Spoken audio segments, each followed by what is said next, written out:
احلى مسا عليكم حبايب قلبي، عاملين ايه؟ النهارده عملنا بقى مع بعض كيكه الطاسه باسهل طريقه، ما خدتش وقت خالص.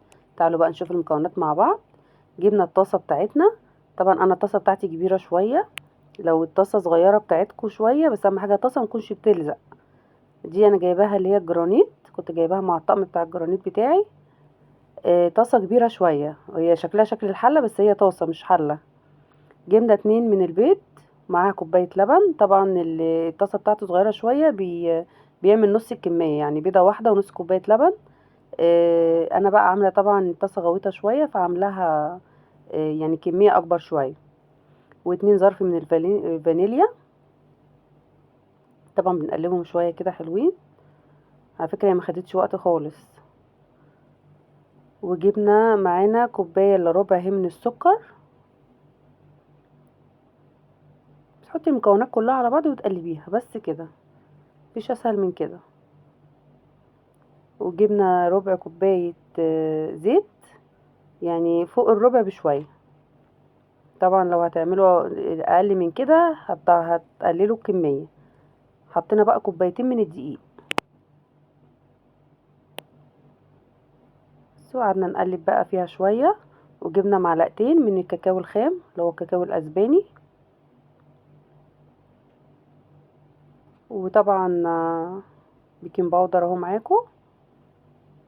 بس كده، وقعدنا بقى قلبناها شوية حلو كده، شوية حلوين لحد ما هتشوفوها دلوقتي. ما شاء الله تبارك الرحمن. بصوا عاملة ازاي، ما شاء الله. ولا فرن ولا غيره، ولا حطيناهاش في الفرن خالص. مكونات كده مظبوطه بالظبط. جبنا طبعا خله وطلعنا بس الهواء منها.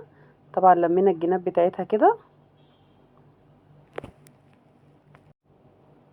لمينا بس الجناب بتاعتها كويس كده تمام. طبعا دبتين كده عشان نظبطها، والخله فضينا منها الهواء. طبعا هنغطيها بقى، الغطا بتاعها، الغطا بتاع الطاسه، وهنحطها على البوتاجاز.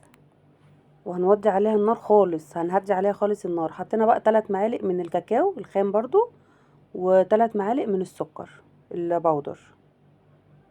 وحطينا نص كوباية لبن، ده الصوص بتاعها.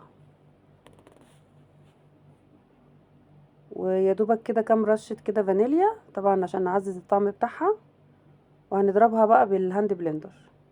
وربع معلقة زيت، ربع كوباية زيت، ربع كوباية زيت مش اكتر، يعني حاجة بسيطة كده مش كتير. خليني اقول لكم كان طعمها تحفة. طبعا ضربناها كويس بالهاند بلندر، وكنت جايبة سوداني. اللي حابب يحطه حابب، مش حابب خلاص مش مشكلة. طبعا سوداني عملته في المطحنة. طحنته طبعا كويس، بس ما جبتهاش بقى في الكاميرا عشان ما اطولش عليكم الفيديو. عملت سوداني اللي هو سوداني مجروش. ممكن بقى تحطي برضو كون فريكس، ممكن تحطي اي حاجه انت حباها، وممكن ما تحطيش حاجه خالص. هي اصلا مش يعني هي جميله جدا من غير اي حاجه. بص بقى وصل معانا للقوام دوت. اهو السوداني اهوت المجروش حطيناه، بيخلي طعمه جميل جدا على فكره. بنقلبها طبعا في الصوص بتاعنا. ما شاء الله تبارك الرحمن. طبعا بصينا على الكيكه. طبعا حطها على البوتاجاز وموطيه عليها النار خالص. ما خدتش وقت، يا دوبك بتالي خدت ربع ساعه بالظبط. بصوا عامله ازاي، ما شاء الله تبارك الرحمن. بنعمل لها الاختبار بقى بتاعها اهو. بصوا السكينه طالعه ما شاء الله مستويه وجميله جدا. وخليني اقول لكم عليت بطريقه ما شاء الله تبارك الرحمن، اكنها في الفرن واكتر كمان. يعني محدش يصدق اللي انا عاملاها على البوتاجاز من فوق. هننزل عليها بقى بالصوص بتاعنا. ممكن تحطي سوداني، تحطي كومو فريكس، تحطي اي حاجه انت حباها، وممكن ساده خالص. بس انا قلت اجربها بالسوداني بصراحه، يعني طعمها كان جميل جدا. بصوا عامله ازاي، ما شاء الله تبارك الرحمن. سبتها بقى بردت خالص عشان اعرف اقطعها معاكم واوريها لكم. بصوا بعد ما بردت، ما شاء الله تبارك الرحمن. عايزه تزينيها باي حاجه زينيها، هي اصلا مش محتاجه. انا حطيت حبه كده من التزيين عندكم، اي حاجه عايزين تزينوا بيها زينوها، بس هي مش محتاجه بصراحه.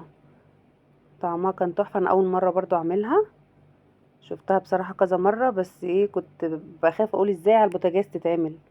بصوا قطعتها معاكم اهو، فضيتها بقى في الطبق، قلت عشان خاطر اوريها لكم واوريكم العلو بتاعها. بصوا ما شاء الله تبارك الرحمن، كانت جميلة جدا جدا. بصوا عاملة ازاي، تحفة بجد تحفة. والصوص بتاعها كان تحفة، وطعمها جميلة جدا. وبألف هنا وشفا عليكم حبايبي.